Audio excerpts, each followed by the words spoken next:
Stonebound. Shifters Forever Worlds by Elle Thorne.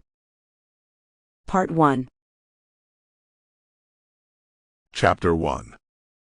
Tino, born Cristiano, son of Ella Carrera, Italy's most famous opera singer, took long strides down the streets of Rome.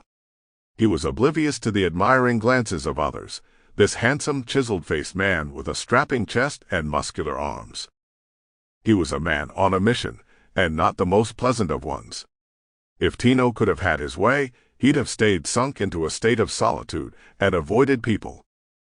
Not that he minded people. Not at all. But he was grieving, and grief was something he preferred to handle privately.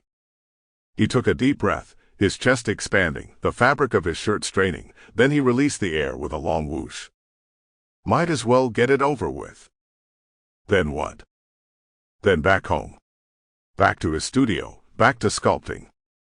He pulled on the heavy door, stepped inside the plush office building, where dimness and the scent of cinnamon greeted him.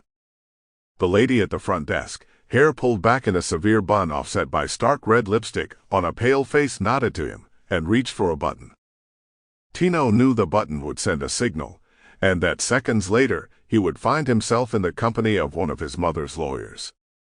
Sure enough, a door opened less than a moment later, and an elegantly dressed black-suited pinstriped white-haired man stepped out.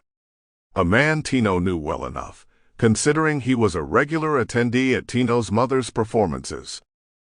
Cristiano, the law firm's partner, approached Tino. "I'm sorry for your loss." He indicated the door he'd just come out of. Tino stepped into the office of his mother's lawyers. He was here for the reading of the will. What's the purpose of that? I'm her only child. It was a formality he could have done without. He'd have preferred to stay at his mother's other villa in Florence and worked, or moped. He'd rather not have come to Rome. She was more than his mother. She was his best friend. She understood him, stood by him, raised him, educated him. In a time when many women married just to provide security or a home for their children, his mother chose to go it alone.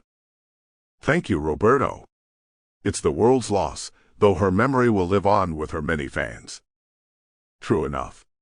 Roberto ushered him into his private suites, whispered to his secretary to bring cappuccinos and biscotti, and closed the door behind them. Why did I have to leave Florence to be here for this? Couldn't it have been handled without me? Special instructions from your mother. She wanted you to read the letter here. Sample complete. Ready to continue?